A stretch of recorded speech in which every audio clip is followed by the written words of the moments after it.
Hi எல்லாருக்கும் good morning. அம்மா இன்றைக்கி வீட்டில் இல்லை. ஸோ நானும் பாப்பா தான் இன்றைக்கி ஃபுல்லாக குக் பண்ணதெல்லாம். மார்னிங்கே எழுந்துச்சி டீ போடலான்னு சொல்லிட்டு பால் அடுப்பில் வச்சுட்டேன்.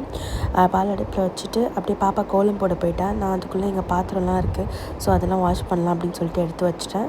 சைடில் போய் அப்படியே டீயும் போட்டு வச்சுட்டேன். பாப்பாவும் வந்து கோலம் போட்டுட்டு வந்துட்டா. 2 பேரும் வந்து டீ குடிச்சிட்டு அப்புறம் வந்து பாத்திரம் வாஷ் பண்ண ஆரம்பிச்சிட்டோம். நிறையா பாத்திரம் வந்துச்சு.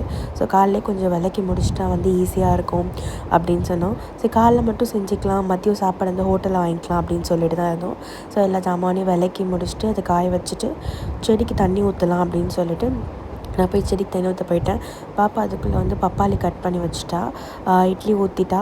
ஸோ வச்சுட்டு பப்பாளிலாம் சாப்பிட்டு முடிச்சுட்டு தாத்தாவுக்கு சாப்பாடு கொடுக்கணும். சாப்பாடு கொடுத்துட்டு சட்னி வச்சு எல்லாம் நாங்களும் சாப்பிட்டு முடிச்சிட்டோம். அதுக்கப்புறம் மதியம் ஹோட்டலில் வாங்கிட்டு வந்து பிரியாணி, அதுக்கப்புறம் வந்து பார்பிக்யூ சாப்பிட்டோம். அவ்வளோதான். இந்த வீடியோ பிடிச்சிருந்தா லைக், ஷேர், சப்ஸ்கிரைப் பண்ணுங்கள். மறக்காமல் ஃபாலோ பண்ணுங்கள். தேங்க்யூ.